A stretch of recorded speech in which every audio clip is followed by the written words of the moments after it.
Mike Damergis here at the Fantasy Football Fest in Atlantic City, New Jersey for Roto Experts. And to my left, Howard Cross out of Alabama. Roll Tide. Now, you joined the Giants in 1989. Of course, that was following the year when the Giants lost to the Jets on the last play of the season. Didn't make the playoffs. They lost 28-27. So I'm sure that training camp in 1989, Bill Parcells was on everybody's butts. Let's get to the playoffs. You know what I think about now, looking back at those days? We worked so hard all the time, and it was just different. And you go to camp now, you know, I travel around with the team. I go to different camps to see guys. It's just different. The guys don't, it's not the same. That tough guy having to go through it. It's just a big difference. The league's a lot safer. The football's a lot safer. The commissioner's done a good job of changing things around. Yeah, they still work hard, but it's a lot different type of hard work. What were the expectations for you as a rookie coming into Giants training camp? What did Bill put on you? He wasn't that in favor with rookies at the time. Well, you know, no matter what he said, he couldn't really do a lot to me because I grew up on a farm in Alabama. I come in, they're paying me money to play football. I thought it was the greatest job in the world. He was like, "You're always happy." I'm like, "Coach, I was a hog farmer, so you got to kind of catch up to where I am in life." And he started laughing. He's like, he liked the idea that I enjoyed playing. He liked the idea that, you know, played hard and I worked hard. He enjoyed the fact that, you know, there are a lot of guys coming into the league that really wanted to be there. Then there were guys that came into the league that knew they were going to be there, and they really wanted to work to stay there. And that's kind of where I fit into the deal. Now, as a tight end, did it bother you that the Giants were really a run-off-oriented team and they relied heavily on that defense? And really the offense at the time was kind of looked at secondary, and the defense was really what drove the Giants. I think you're a prisoner of whatever moment that you're in. In our moment, we were all about winning games, the ground and pound, and the running game itself was so dominant. So we had to do everything we could to create that, you know, playing against guys like Bruce Smith and big guys, Richard Dent. You had to figure out a way to block these guys, to keep them from, you know, making big plays in the backfield. And that's basically what we did the whole time, was learn how to, you know, protect the run, protect the running back, protect the quarterback. I mean, Sims never threw for 5,000 yards or anything like that, but that just wasn't the era of football. Now the era is, you know, pitch and catch, where guys back then, it was called a run and shoot. Now it's just 4 wide. And in 1989, you guys go make the playoffs, and you lose a home game to the Rams. It was a stunner. I remember I was at that game for January. It was an unusually warm day. Talk about going in the locker room after Flipper made that catch. That was the end of the season. It was really a shock for the team then. We really thought we were going to the Super Bowl that year. We were the NFC East champs.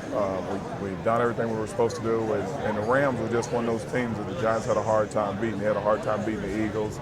Had a hard time for some reason beating the Rams. Coach Parcells and Coach the Robson, they didn't like each other either. So it made him happy when he beat them. So we went in the locker room. It was like no one knew what to say. Like, the guy catches the ball, he runs out of the tunnel, game's over. You're like, what? What happened? It was like a shock and awe moment, and we were in awe of what happened. In 1990, talk about the training camp in 90, you guys go 13-3, and that was a really incredible year. And we'll talk about the playoff games. We'll talk about the mentality going into training camp in 1990. Same thing, you know, when you know that you're that good, and you know you had a chance to go to the Super Bowl, then you have, like, you know, you kind of need that one moment where you get the big setback to really make you work that extra step to get to the playoffs and into the Super Bowl. And that's what we did. We went into camp. Everybody worked a lot harder. Everybody pulled together as a team, and it was like, it was rough. You know, we really got after it. Everybody wanted to be on the field the whole time. Everybody wanted to make every play possible. I was backing up Bavaro at the time. It wasn't like, you know, I had to play a lot of plays. It wasn't that, oh, you're going to be a rookie or a sophomore slump. It was, you know, you're going to play. We need to play every play, and let's get going. I'm like, yeah, okay, that's great. I'm happy. And all of a sudden, it was like, holy smokes, we're really doing this. So it was a lot of fun. And during that season, you lose Phil Simms to Bruce Smith and the Buffalo Bills. They take Simms out. Jeff Hostetler comes in. Talk about how you had to deal with Jeff, changing the quarterback. But he brought a different dimension to the offense because he was able to move around in the pocket better than Phil was. Yeah, he moved around the pocket. He's a scrambler. He got around a lot. I think Phil's was to step in there and stay in there and take the big hit and get rid of the ball. Jeff's was a little more mobile. You know, the best athlete on the team is always the backup quarterback, and people always say. Jeff did a good job running around, getting rid of the ball, finding his players all over the field. We put a lot of stuff in to counteract their pass rush. We did a lot of waggles and what we call tight end flares. You fake it one way and throw the ball back to the opposite side. So it all worked out kind of for Jeff Hostetler's favor. He was big on the rollout. Those are the plays that were working. There was a West Virginia style moment. It helped him out a lot. And of course, you beat the Bears in the first round of the playoffs, 31-3, a real thrashing. Then you go out to San Francisco. You don't score a touchdown, but 5 Matt Barr field goals. You win the game 15-13. Talk about that winning drive, setting up the field goal, and just talk about the pressure in that game against San Francisco. Because, the defense really laid a licking on Joe Montana, especially Leonard Marshall said he was a marked man. So that was an incredible game. Well, that was a championship of the ages, really. That was a game when San Francisco was so good. Like I don't think people really realize it. They think about Dallas in the 90s, but San Fran was coming off that run in the 80s where they were like they're going for three-peat. Yeah, they were really a dynasty. And they were that good. You're running a lot and all those guys, Joe Montana, Roger Craig, everybody there seemed like there's so many guys that are Hall of Famers that look like they're going to the Hall of Fame. They had a Hall of Fame backup quarterback. They were that kind of team, and we went out to play them. And as much as their offense was great, their defense was just as good, and people didn't realize that. So playing in that game, it was very intense. Every play counted.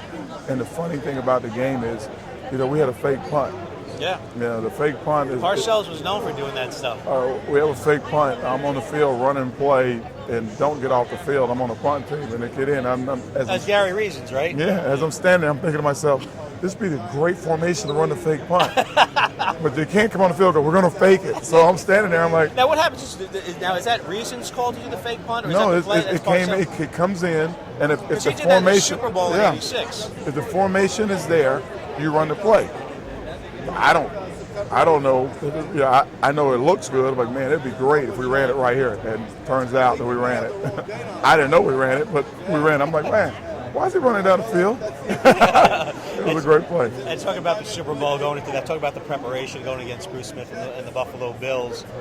Really a thing of brilliance because the Bills are offense. You had to keep them off the field. The Giants' defense at the time was kind of aging. They were getting a little long in the tooth at that point. So running the ball, rushed for 40 minutes in the game. And you also had 4 receptions for almost 40 yards in that game. So you had quite a game, and you were vital because when you guys passed the ball, you had to get the completions then. Yeah, well, you know what it was. Bruce and those guys, Buffalo's defense. So everybody thinks about Jim Kelly and their offense and how dynamic they were. Their defense was pretty dynamic as well. A lot of guys, could have been Hall of Famers. Bruce Smith, Cornelius Bennett was on the team. They could bring it, and they did it very well all season long. And it kept, Kelly and those guys on the field. When they were on the field, they scored a lot. What the Giants defense did, they went out and they decided, we're just going to hit them as hard as we possibly can constantly and make them not want to, have the ball.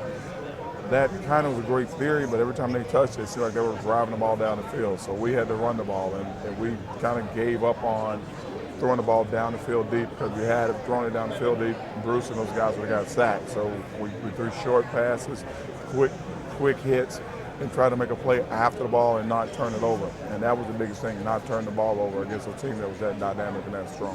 What were you doing when Norwood lined up for the game-winning kick? Were you looking at the play? Were you not looking? What were you doing on the sideline?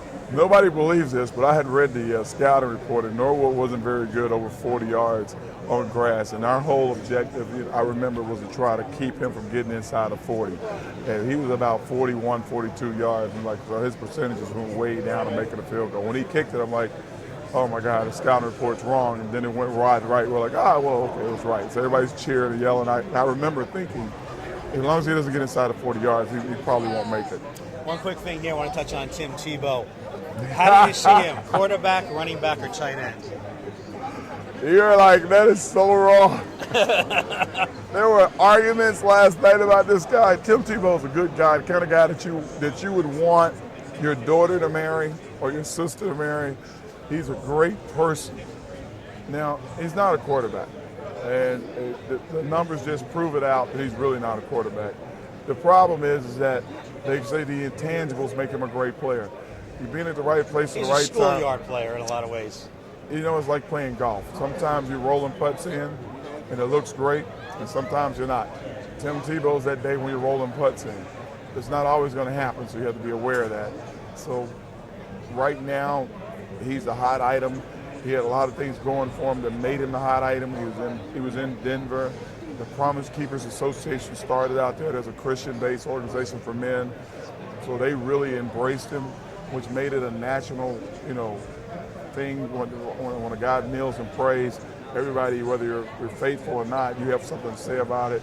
And then the team kept him in the game where he can make the one play. He may have been bad the whole game, but if he made one play at the end, he's a winner. I'm like, yeah, but guys, he's like 2 of 20. But the 2 he made won the game. I'm like, so they overlooked everything else to make it where the 2 plays that he made win the game. I'm like, you know what? I'll go with that. But if he ever has to play, it could be a different thing. Right now, he doesn't have to play. Over and under 8 wins for the Jets. I want to, pull for the Jets. I want to pull for Rex, and they're good group of guys and everything. The problem is their offensive line is struggling. They are really, really struggling, and their defense is getting a little old. Reeves is a great player, but he doesn't stop the run. He's not on the D line. He's a great cornerback, but he's not a great D lineman. And I don't know if their running back Green is just really ready to make that next step. They got a lot of questions they got to answer, and by them doing that, 8-8, I give them 9-7. I do. I think they're going to win a few games, but I don't think they're going to tear it up. And I think Rex's job they'll be calling for his head. Yeah. Mike Damergis from the Fantasy Football Fest in Atlantic City with former Giants tight end Howard Cross. All right. Good, brother.